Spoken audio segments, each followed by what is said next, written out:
बाबासाहेबांची भावबंदकी आहे. तर 35 घरं आहेत. शाळेला, नोकऱ्यांना सकपाळ, सातबाराच्या जमिनीला आंबेडकर अशी नावं आहेत. माझी ओळख अशी सुदामराव बाबूराव सकपाळ उर्फ आंबेडकर. बाबासाहेब वडिलांना काका व्हायचे, चुलते मला आजोबा व्हायचे. आज तुम्ही जाऊन पाहिलं असेल, अस्थिकला सांगली बाहेर पुतळा आहे. तर इथे दीक्षा घेण्यापूर्वी आमचं कुलदैवत भवानी होतं. दीक्षा घेण्यापूर्वी तेवढी जागा मूळ ठेवलेली आहे. म्हणजे अस्थिकलशनं बाहेर पुतळा आहे तेवढी जागा सुभेदारांच्या घराची होती. आराम करायला लागतो बोलून दोन सुटतो. बरोबर.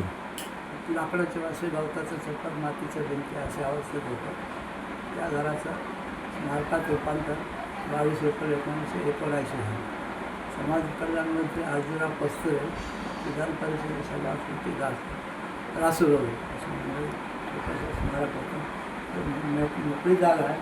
बाबासाहेबांनी दीक्षा नागपूरला 5 लाख, चंद्रपूरला 2 लाख, मुंबईला शेवटी दीक्षा होणार होती. हेच पण आपल्याला बाबासाहेब निघून गेले. दीक्षा झाल्यावर देशावर कोकणात दीक्षावधी सुरू झाला. आमच्या लोकांनी बुद्धविहार बांधला. त्याचं उद्घाटन 8 फेब्रुवारी शुक्रवार माघी पौर्णिमा 1963 झाला. बाबासाहेबांचे सुपुत्र यशवंतराव आंबेडकरांनी तो अस्थिकला सांगलेला आहे.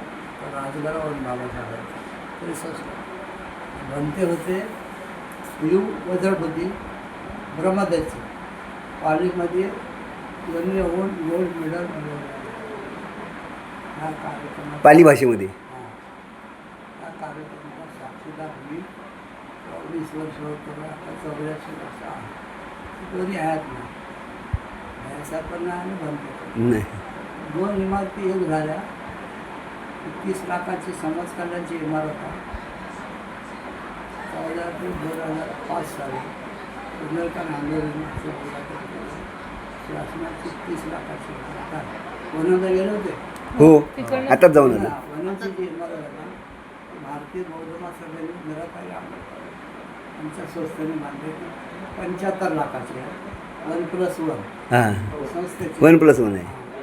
शासनाची बघूया आता पुढे योजना आहे. पुढे ही वाडी उठून बाजूला करायची गरज आहे. जागा सगळ्यात मोठं स्मारक आश्वासन दिलं फडणवीस साहेबांनी.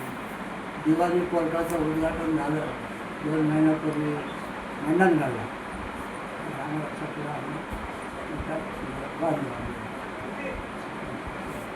ही स्मारक जे आहे ते शासनाच्या अंडरमध्ये आहे. ते आपलं आहे, आपलं आहे ना, ट्रस्टच्या अंदर. ट्रस्टीच्या अंडर आहे. इमारत शासनाची आहे. अच्छा. सगळे आंबेडकर बाबासाहेबांचे 4 नंबर नातं हां हां त्यांनी ट्रस्ट बनवला. डॉक्टर बाबासाहेब आंबेडकर जागृती मंडळ हां हां आणि ट्रस्ट करून दिला.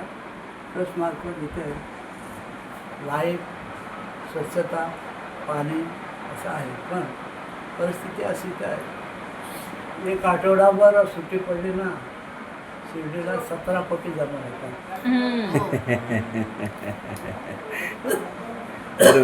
वर्ष झालं तरी 1 लाख रुपये जमवायचं मुश्किल आहे. हो हो. इच्छेनं कोणी ते पोटी सोडलं तर सोडलं. पण लग्न केली नवीन जोडपं फोटो काढायला इकडे येतात. गाडी नवीन घेतो, हार टाकून आंबोडं दाखवायचं.